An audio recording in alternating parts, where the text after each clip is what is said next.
All right, let's turn to this. Wall Street Journal reporting Beijing plans a new training facility in Cuba, raising prospects of Chinese troops on America's doorstep. Let's welcome to the show from House China Select Committee, Congresswoman Ashley Hinson.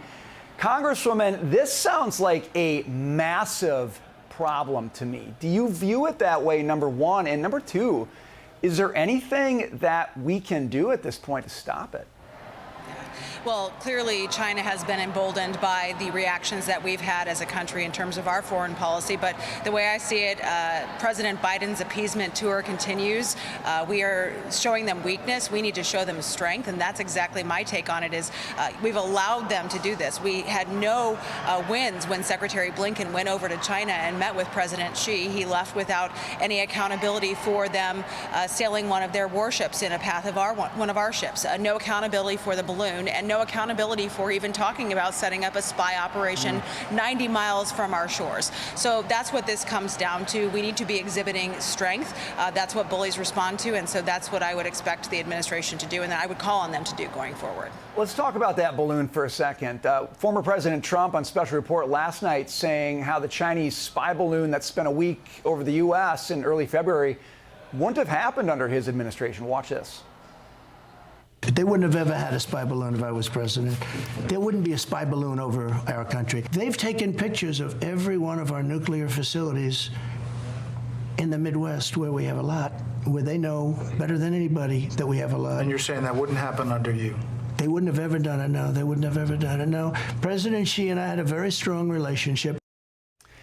Congresswoman, based on how strongly former President Trump dealt with China, I kind of am inclined to agree with him on that. Your thoughts?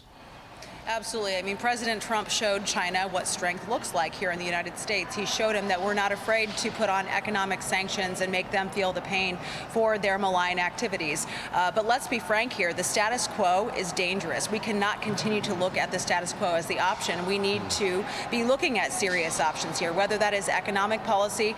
China should not be allowed, for example, to own another acre of American farmland. We need to make sure we are making it very clear to them, whether it's militarily, economic, that we are not going to tolerate this aggression and these malign activities as Americans. You mentioned Secretary of State Antony Blinken's trip to China this week. President Biden told reporters he thought Blinken did, quote, a hell of a job, but there's some brutal op-ed headlines out there. And I think a lot of people look at that trip, and to your point about being strong, about advancing an agenda, it looked more like a photo op.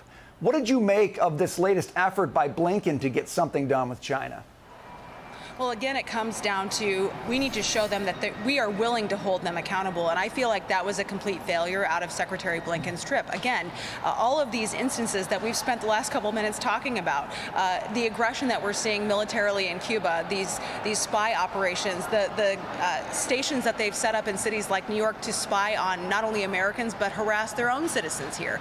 There was no accountability for all of that laundry list of malign activities out of the CCP and President Xi's regime. So that's what we need. That's what I would call on, again, this administration to do, is to step up, show China we mean business, and we're not going to tolerate this. We want to deter. That is our main goal, is to deter conflict going forward. You don't do that through showing weakness. Well, you know, there's other reports now that China's economy is actually experiencing some weakness. It would seem like a good time on the economic front to draw some hard lines, but you really don't see or hear much from the administration on de-risking, decoupling, call it what you want. Is that the way to get leverage most quickly with China right now?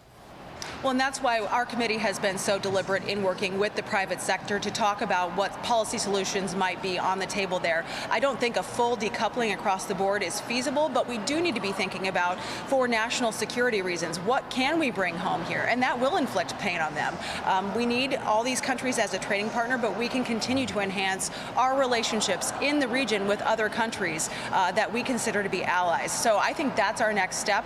We've been weak on trade. We've been weak on diplomacy. We need to show that strength, and so that's what our next step is: economic, military strength, and we need to showcase that as Americans. Look, make a move. Don't just show up for a photo op. We got to leave it there. Congresswoman Ashley Hinson, good to see you. Thanks for being with us. Thanks for having me.